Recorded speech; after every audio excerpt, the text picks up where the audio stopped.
Hello everyone, this is your Roshan भैया। So बच्चों, आज की इस वीडियो में आप लोग को उन क्वेश्चंस को बताने वाला हूं जो कि आप लोग का 26 फरवरी को क्लास 10th इंग्लिश के पेपर में 100% गारंटीड है कि क्वेश्चन दिया हुआ रहेगा। तो किसी भी तरीके से ना इन क्वेश्चंस की बस तैयारी करके चले जाओ, ये क्वेश्चंस आपके परीक्षा में गारंटी आएगा। तो चलो एक एक करके मैं आपको सारा क्वेश्चन आंसर्स में यहाँ पे आप लोगों को बताता हूँ। पहला क्वेश्चन दिया हुआ है, how did the post office employees help लैंचो। जो पोस्ट ऑफिस के एम्प्लॉयज थे वो लैंचो की मदद किस प्रकार से करते हैं। यह आपने अगर ए लेटर टू गॉड पढ़ा हुआ होगा तो आपको पता ही होगा कि जो पोस्ट मास्टर है वो लैंचो का लेटर को रिसीव करता है, जिसमें जो लैंचो होता है वो 100 पैसोस की मांग कर रहा होता है। तो जो पोस्टमैन लोग होते हैं तो वो नहीं चाहते हैं कि लैंचो का जो ये भगवान पर विश्वास है तो वो टूटे। तो इस वजह से ये पोस्ट ऑफिस के एम्प्लॉयज लोग अब आपस में मिलके लैंचो की मदद करते हैं। हालांकि लैंचो ने 100 पैसोस की डिमांड की थी, लेकिन ये लोग 70 पैसोस ही लैंचो को भेज पाते हैं लेटर के थ्रू और उसमें साइन दे देते हैं गॉड का। तो ये सब सारा बात आपको जो है यहाँ पे लिख देना है आंसर्स में।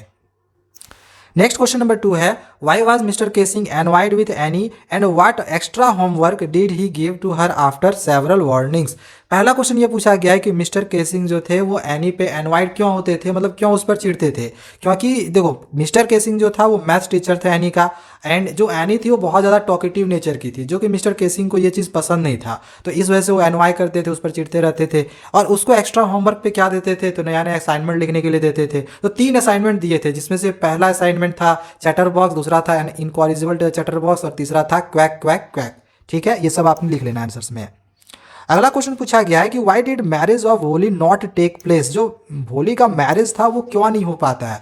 तो the marriage did not take place because the bridegroom demanded a dowry of 5000 rupees. क्योंकि जो ब्राइड ग्रूम होता है तो उधर से 5000 दहेज के रूप में मांग दिया जाता है, जिसकी वजह से ये जो मैरिज है वो नहीं हो पाता है। होली जो होती है वो मना कर देती है शादी से। क्वेश्चन नंबर 4 है, why was the young seagull afraid to fly. जो यंग सीगल होता है उसको उड़ने से डर क्यों लगता है। तो young seagull afraid to fly, उसको उड़ने से डर लगता है क्योंकि उसको ऐसा महसूस होता है कि देखो पहली बार अगर वो उड़ रहा है तो उसको इस चीज़ का फील होता है कि उसका पंख जो है वो सपोर्ट नहीं किया, तो वो नीचे गिर जाएगा। तो उसको नीचे गिरने का डर लग रहा था, इस वजह से वो उसको डर महसूस हो रही थी। क्वेश्चन नंबर 5 है, how will you assess Griffin as a scientist. Griffin को आप साइंटिस्ट के रूप में देखते हैं, आप उसका आकलन किस प्रकार से कर रहे हैं।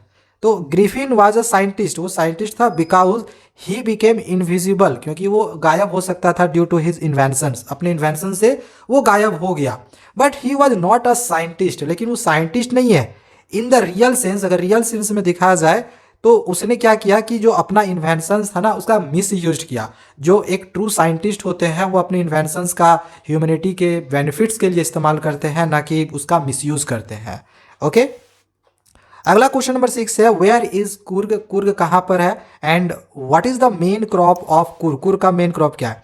देखो कुर्ग कहाँ पर है, तो हिल स्टेशन है कहाँ का, तो मैसूर और कोस्टल टाउन ऑफ मैंगलोर के बीच का, in the state of Karnataka, ये कर्नाटका में है। The main crop that is harvested are the plantation crop of coffee and rice. तो वहाँ की जो मेन क्रॉप क्या है वो कॉफी और राइस है।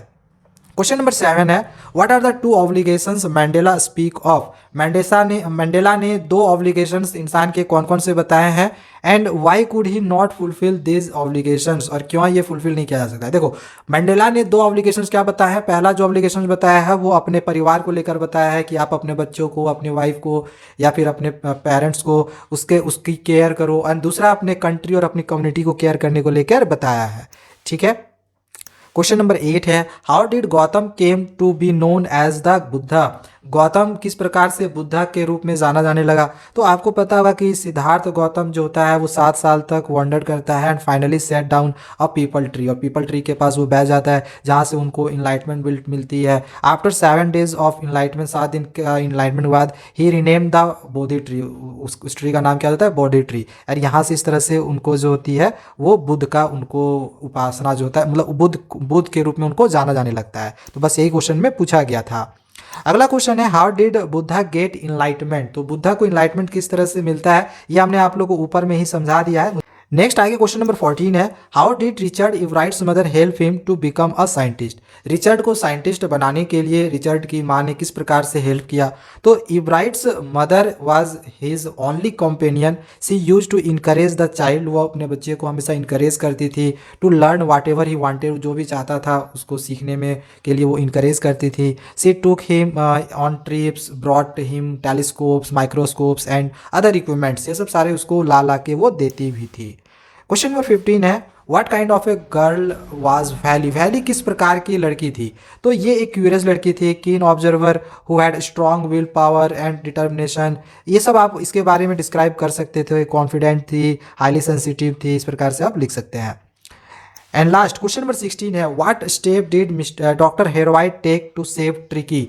डॉक्टर हेरोवाइट ट्रिकी को, जो कि मिसेस पंपरे का कुत्ता था, उसको बचाने के लिए क्या स्टेप्स लेता है। अब ये मैं आप लोगों को यहाँ पे नहीं बता रहा हूँ, ये चैप्टर आपने सारे लोगों ने जरूर पढ़ा हुआ होगा, तो इसका आंसर आपको कहीं ना कहीं पता ही होगा। तो ये क्वेश्चन है जो कि आपके एग्जामिनेशन में गारंटी आएंगे, इसको जरूर कर लेना। बाकी आए के वीडियोज़ में अदर पोर्शंस का भी मैं आप लोग को बताऊँगा, राइटिंग, ग्रामर, ये सब सारा बताऊँगा। चैनल को सब्सक्राइब करके रख लेना। Thank you, bye bye.